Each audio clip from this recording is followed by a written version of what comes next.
General, why it's so relevant and important, a tough training for your special forces? Yeah, why is it so important?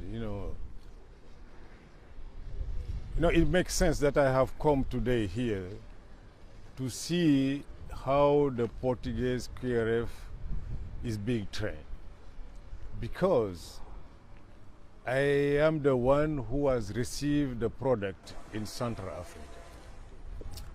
And they have made such a big difference to the mission.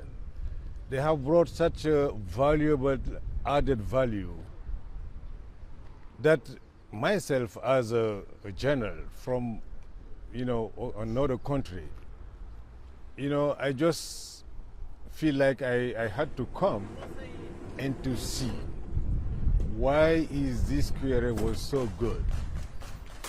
But today, again, I was convinced as a soldier, passing through, my military career through, tough training. And I realized that that tradition of training the people for the war situation is what we need for peacekeeping. You went to United Nations Security Council and you reinforced the need of changing from peacekeeping forces to keep enforcing forces. What do you mean with that? What I mean, all of us, we have seen in the past year that, what we used to call peacekeeping mission, we have lost this past year over almost 200 peacekeepers. Everywhere you go in Central Africa, in Mali, in South Sudan, there is thousands of civilian population that getting killed. How come somebody feel like this is a peacekeeping situation, whereby peacekeepers themselves are getting killed and the population, thousands are getting killed, women and children? Then something is wrong. Then we need to change that perception that we are keeping peace and understand that when we go there, it's about something else. And then I'm very happy, that the new Secretary General has understood it right, and then he has given clear instruction that we all need to change the way we do business now, and then we deal with the real, thing. The real thing is, nasty situation with armed groups that are just busy killing civilian population and that are not shying away from killing, peacekeepers. So that is, that overall situation that, all of us, we have understood, years back that something needs to be changed. And that was, the message to the Security Council. And since then, I think the members of the Security Council, the troop contributing countries, they have understood that we all together need to change the way we do business, bring trained soldiers, hard-trained soldiers to help, deal with the situation on the ground. Before Central Africa, you were based in Darfur, having more or less the same role. How do you compare both? Let me tell you that, the situation in Central Africa is, a bit, more difficult. Because, the dimension, the community dimension of the conflict. You have, people that used to live together in the same village, in the same town, that, all of a sudden, rise up and then start killing each other. That part of, the situation is making it difficult because you don't have the capability to foresee what's going to happen. And when it happens, it goes, too fast. And before you react to play the firefighters, a lot of lives are already lost. And, it's making it, pretty concerning and more difficult than Darfur. Because Darfur, you could see. If you use your brain wisely, you can foresee what's going to happen next week, what's going to happen next month. But in Central Africa, it's not possible. So that makes the real difference. That is a very tough situation. It's probably one of the most dangerous positions for blue helmets in the world nowadays. Would you agree with that? Yeah, one of the, yeah, you're right. You know, Mali, Central Africa, really those are areas where, you know, peacekeepers are really in danger.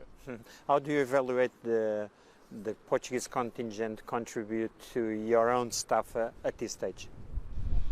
I mean, the contribution of the Portuguese, I mean, you know, and before, you know, I answer your question, I think it's right for me, you know, to thank the Portuguese, you know, nation, the people of Portugal, because they have accepted to send their, you know, their kids to an environment knowing that, you know, they got, you know, high risk of getting injured or killed, but they have accepted to send them, you know, for their, you know, big heart for humanity, knowing that there are women and children that are getting killed, and we cannot sit idle, we need to do something.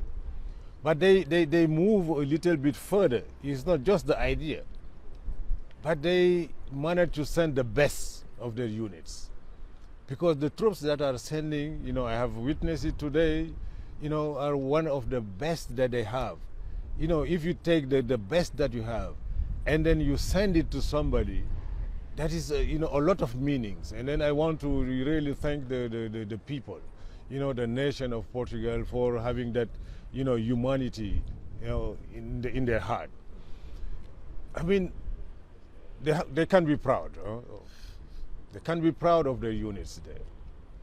You know, I always said, you know, right from the beginning, that, you know, I'm a soldier. I'm a, you know, down-to-earth person. I say my soldiers from Portugal, they're doing such a wonderful job that I start calling them my Ronaldos. Because if you have a team, you know, the example of a team, a football team, Ronaldo is something. He's the one that, you know, everybody rely on, you know, to make the difference. So my military Ronaldos are making the difference. So just to give you an idea, then, you know, how valuable so they are for the mission in Central Africa. And then really, I think the Portuguese, you know, nation, you know, can be proud of what they are doing. But they have achieved that because, you know, the training is the right one. They are being trained rightly, a tough training, and then when they go, so they feel at ease. And then I could see it, you know, when they operate in Central Africa, you know that these guys, they are at ease because they have got a training at such a high standard that when they get into a difficult environment, you know, they see just themselves. So being capable of, you know, making it happen. And I think they should continue. That is the way. The difficult is the way. The easiest is never the way. A soldier needs to be, you know, hard trained. You were trained in Senegal. You also had part of your own military formation in France, in Germany, United States. So you are very well and hardly hammered as a soldier. How do you compare what you saw around the world with what you have from the Portuguese contingent? I mean, you know, they do not feeling like they need to learn from somebody, from what I have seen. And then while we were discussing, I even give them, you know, my suggestion. I say, this is what you're doing is so great. You know, the experience that you are gaining through your, you know, commitment into peacekeeping. Because let me tell you something. I think Portugal is the only Western, you know, country that is having troops, combat troops in peacekeeping now, under the United Nations. All other countries are doing on their own, but for the Portuguese, they have accepted to join the club of the United Nations with their combat units. And that experience that they are gaining through, you know, what they have done in Central Africa, I think they need to build it, to consolidate it. And I think they can even train some of the Western countries. because, you know, they have learned, and from the training, the classical training that they have, so they join both of them. I think they are good to go to be capable of training other countries to have a QRF that can get the job done in the context of the United Nations. You are saying that thing in Portugal, but on the ground, you recognize that performance directly to the Portuguese soldiers that were there. I think it was during after an incident in Barbary. Can you please explain us what happened and why you addressed them in such a way? I mean, you know, in Bambari, you know, it was a turning point in Bambari because there was a coalition of the rebels, 3 of them, you know, the major ones. So they put themselves together and they wanted to take a town that was at the center of Central Africa, to take over the town. And then the Portuguese, you know, was sent there, you know, to make sure that the town remained, you know, without armed group. I mean, it was quite a, you know, big fight in Bambari. And the Portuguese, not just, you know, defending Bambari, but they were tracking down the rebels. And they managed, you know, to capture, you know, even one of the leaders and of the combatants, neutralize some of them.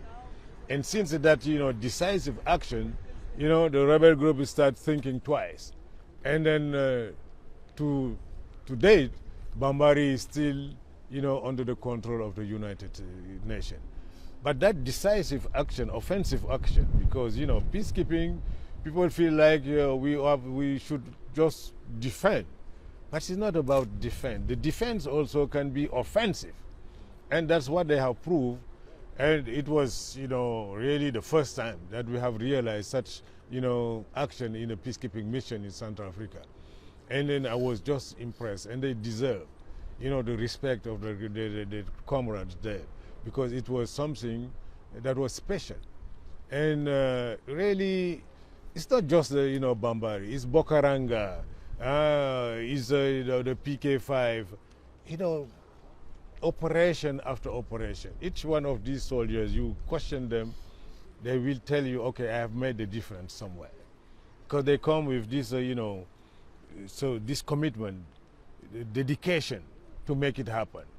And listening to the vision of the commander, the orders of the commander, and as soon as they got it, I mean, they are ready to do it. And they do it in a very professional way.